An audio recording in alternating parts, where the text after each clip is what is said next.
सुबह के करीब 8 बजे थे। आईपीएस अधिकारी कविता मेनन अपनी सरकारी जीप में एक महत्वपूर्ण मीटिंग के लिए जा रही थीं। रास्ते में ट्रैफिक जाम ने उनकी गाड़ी रोक दी। बाहर देखा तो सड़क किनारे कई सफाई कर्मचारी झाड़ू लगा रहे थे। उनमें से एक की पीठ उनकी ओर थी। उसकी चाल, उसके कंधों का झुकाव कुछ ऐसा था जिसने कविता के दिल में एक अजीब सी बेचैनी पैदा कर दी, जैसे किसी पुरानी याद ने उन्हें झकझोर दिया हो। तभी वह आदमी मुड़ा। उसका चेहरा सीधे कविता की आंखों से टकराया। कविता की सांसें रुक गईं। उनके होठों से बस एक नाम फिसला, आकाश। कविता का मन बड़बड़ा रहा था। आकाश, आकाश यहाँ? ये कैसे हो गया और क्यों? तभी उनके सुरक्षा गार्ड ने पूछा, कुछ चाहिए मैडम? मैडम? कविता जैसे नींद से जागी हो, चौंक कर बोली, नहीं नहीं, कुछ नहीं। कविता ने ड्राइवर से कहा, गाड़ी रोको।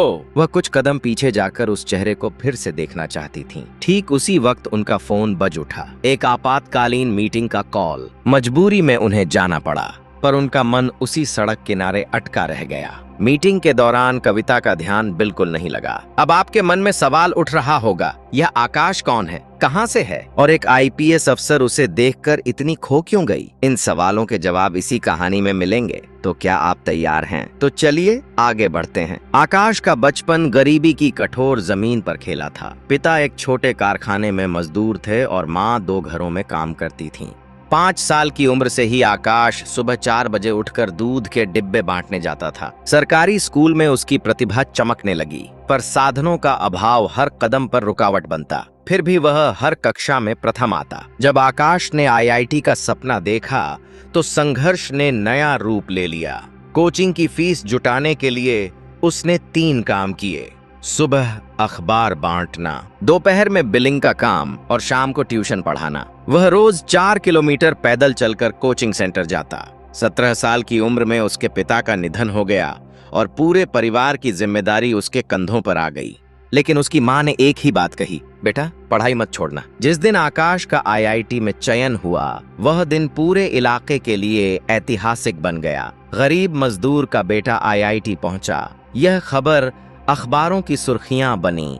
आईआईटी के पहले वर्ष की शुरुआत में कैंपस लाइब्रेरी में आकाश और कविता की मुलाकात हुई। कविता ने उसे अखबार वाली उसी कहानी से पहचान लिया। धीरे धीरे दोस्ती गहरी होती गई।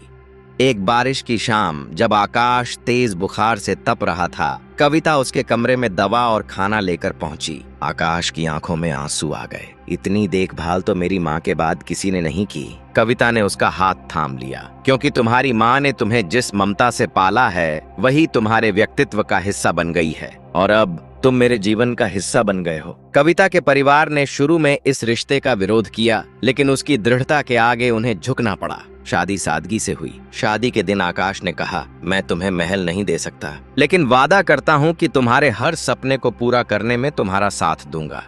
शुरुआती कुछ साल सुखद रहे, लेकिन धीरे धीरे कविता की सफलता ने उसके व्यक्तित्व को बदलना शुरू कर दिया। आईपीएस की ट्रेनिंग पूरी होते ही उसकी दुनिया बदल गई। आकाश अब भी एक साधारण इंजीनियर था। यह अंतर धीरे धीरे दूरी बन गया। फिर वह दिन आया जब कविता ने तलाक की बात कही। हम अब 2 अलग अलग दुनियाओं के लोग बन गए हैं। आकाश ने बिना किसी झगड़े के तलाक स्वीकार कर लिया। उसके आखिरी शब्द थे, मैं तुम्हारी खुशी चाहता हूँ कविता, अगर यही तुम्हारी खुशी है तो ठीक है। इस घटना के बाद आकाश का जीवन कठिनाइयों से भर गया और कविता अपने करियर में खो गई।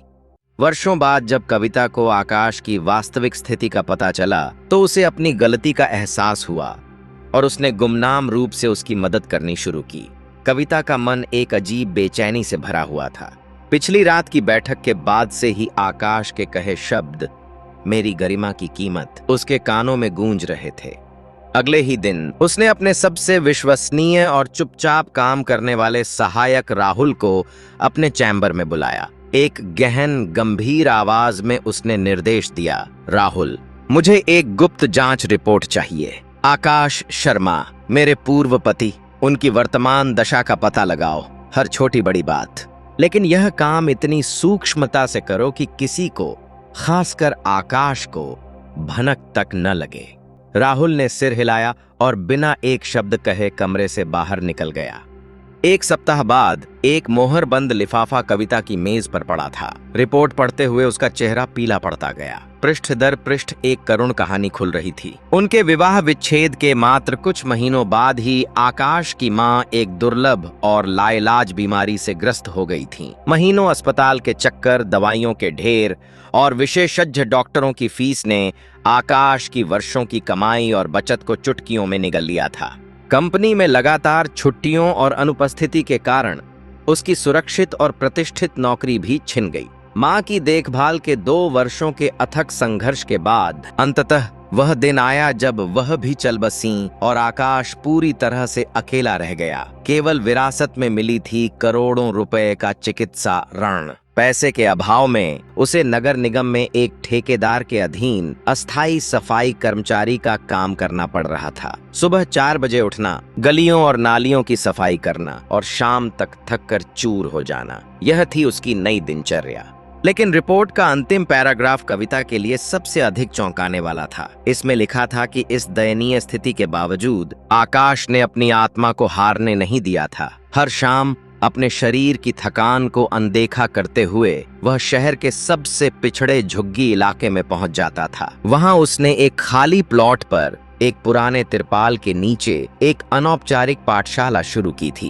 बिना किसी शुल्क के वह उन गरीब बच्चों को पढ़ाता था जिनके लिए स्कूल का सपना दूर की कौड़ी थी। यह पाठशाला उसके अपने जीवन की निराशा में उगी एक आशा की कोपल थी, एक ऐसा पवित्र स्थान जहां वह अपनी टूटी हुई जिंदगी के टुकड़ों से दूसरों के भविष्य की नींव रख रहा था। यह जानकर कविता का हृदय गदगद हो उठा। आकाश के इस निस्वार्थ त्याग और अदम्य इच्छा शक्ति ने उसके सारे पूर्वाग्रहों को चूर चूर कर दिया।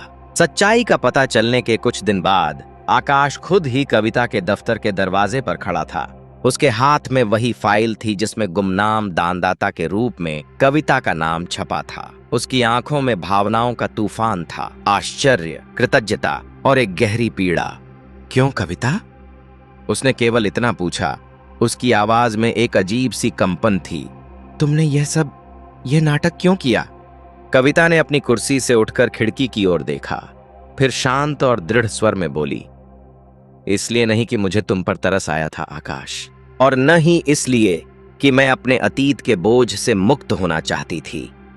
मैंने यह इसलिए किया क्योंकि तुमने उस शाम मुझे एक सबक सिखाया था।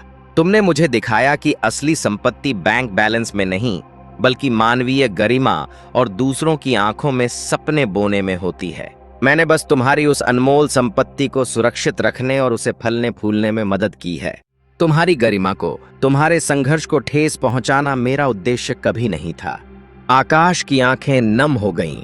वह लंबी सांस लेता हुआ बोला, यही तो सबसे बड़ी बात है। तुम्हारी इस गुमनाम दया ने मेरी गरिमा को कुचला नहीं। तुमने मुझे भिखारी नहीं, एक साझेदार की तरह देखा। इससे बड़ा उपहार और कोई क्या दे सकता था? उसकी आवाज भर्रा गई। एक बात और है, कविता ने कहा, अपनी मेज की दराज से एक और फाइल निकालते हुए। मैंने सिर्फ तुम्हारी मदद ही नहीं की, मैंने तुम्हारी योग्यताओं पर भी शोध किया। तुम एक शानदार इंजीनियर थे और अब तुम एक प्रेरणादायक शिक्षक हो। हमारी कंपनी के कॉर्पोरेट सामाजिक दायित्व CSR विभाग में तुम्हारे जैसे समर्पित, जमीन से जुड़े प्रोजेक्ट हेड की सख्त जरूरत है। यह प्रस्ताव तुम्हारे अनुभव और तुम्हारी मेहनत पर आधारित है, मेरी मेहरबानी नहीं। इंटरव्यू बोर्ड तुमसे मिलने को तैयार है। आकाश ने फाइल ली।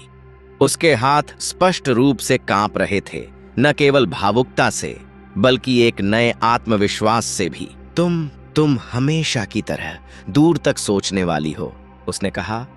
एक मुस्कान उसके चेहरे पर बिखर गई। कविता मुस्कुराई। उसकी आंखों में एक नया सम्मान था।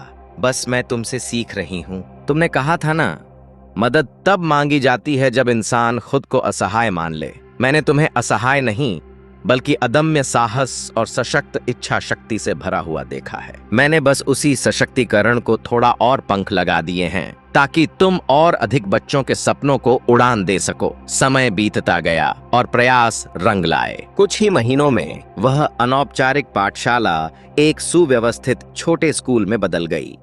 2 कमरों की किराए की इमारत में अब ब्लैक बोर्ड, डेस्क बेंच और एक छोटा पुस्तकालय था। छात्रों की संख्या 100 को पार कर चुकी थी और हर बच्चे के चेहरे पर सीखने की एक नई चमक थी। एक शांत संध्या को कविता फिर से उस स्कूल के द्वार पर खड़ी थी। आकाश बच्चों को विदा कर रहा था। जब उसने कविता को देखा तो उसके चेहरे पर एक कोमल ज्ञानपूर्ण मुस्कान खिल उठी। तुम बदल गई हो कविता, उसने कहा। उसकी आवाज में कोमलता थी। पहले तुम्हारे अंदर एक अदृश्य दीवार थी, एक अहंकार जो तुम्हारे पद से आता था। अब तुम्हारे अंदर वह अहंकार नहीं रहा। तुम साधारण और असाधारण दोनों लगती हो। कविता की आंखों में अचानक आंसू आ गए। वर्षों का दमन किया गया पश्चाताप और नई समझदारी उमड़ पड़ी। उसने किसी औपचारिकता या सार्वजनिक दिखावे के बिना आकाश के सामने अपना सिर झुका दिया। मुझे माफ कर दो आकाश, उसकी आवाज फुसफुसाती हुई थी। सिर्फ उस दिन के लिए नहीं जब मैंने तुम्हारा प्रस्ताव ठुकराया था, बल्कि उस सोच के लिए जो मुझे इतना अंधा बना देती थी। आज इन बच्चों की मुस्कान और तुम्हारे इस कार्य को देखकर मुझे समझ आया कि असली ऊंचाई क्या होती है। यह इमारतों की मंजिलों में नहीं, बल्कि मानवीय चरित्र और सेवा की ऊंचाइयों में होती है। आकाश ने उसकी ओर देखा। उसकी मुस्कान और गहरी हो गई। सीखना ही तो जीवन है कविता, और सबसे बड़ी सीख वह होती है जो हमें अपने अहंकार से मुक्त कर दे। उस पल ने एक नई शुरुआत को चिन्हित किया। दोनों ने अपने रिश्ते को एक नए परिपक्व रूप में स्वीकार किया। वे अब पति पत्नी नहीं थे, लेकिन वे एक दूसरे के समान विचारधारा वाले, एक उद्देश्य के लिए समर्पित जीवन साथी बन गए थे। उनकी साझेदारी ने एक और बड़ा रूप लिया। गरिमा फाउंडेशन का जन्म हुआ, जिसका उद्देश्य था न केवल शिक्षा, बल्कि हर व्यक्ति, चाहे वह किसी भी पेशे में हो, को सम्मान और आत्मनिर्भरता दिलाना। आज वर्षों बाद उड़ान शिक्षा केंद्र एक पूर्ण विकसित प्राथमिक विद्यालय है, जहां 200 से अधिक बच्चे गुणवत्तापूर्ण शिक्षा प्राप्त कर रहे हैं। आकाश न केवल एक प्रशासक हैं, बल्कि वह बच्चों के लिए एक मार्गदर्शक और मित्र भी हैं। कविता अपनी कॉरपोरेट शक्ति का उपयोग करते हुए सफाई कर्मचारियों के जीवन में क्रांतिकारी सुधार ला रही है। बेहतर वेतन, स्वास्थ्य बीमा, उनके बच्चों के लिए छात्रवृत्तियां और सबसे बढ़कर समाज में सम्मान का स्थान दिलवा रही है। गरिमा फाउंडेशन देश के कई शहरों में एक प्रेरणादायक मॉडल बन चुका है, जो शिक्षा, व्यावसायिक प्रशिक्षण और मानवाधिकार जागरूकता के माध्यम से समाज के हर तबके को गरिमामय जीवन देने का प्रयास कर रहा है। यह कहानी केवल दो लोगों के मिलन विछोड़न और पुनर्मिलन की कहानी नहीं है। यह एक आत्मिक यात्रा की कहानी है, जो हमें सिखाती है कि असली सफलता प्रतिष्ठा या धन नहीं, बल्कि विनम्रता, सहानुभूति और दूसरों की गरिमा को पहचानने की क्षमता है। और कभी-कभी जीवन का सबसे साधारण प्रतीक, एक झाड़ू, न केवल गलियों को साफ करता है, बल्कि हमारे मन में छिपे अहंकार के कूड़े को भी बखूबी साफ कर सकता है और हमें उस मूल मानवीय संबंध की ओर ले जाता है जो सभी भौतिक चीजों से ऊपर है।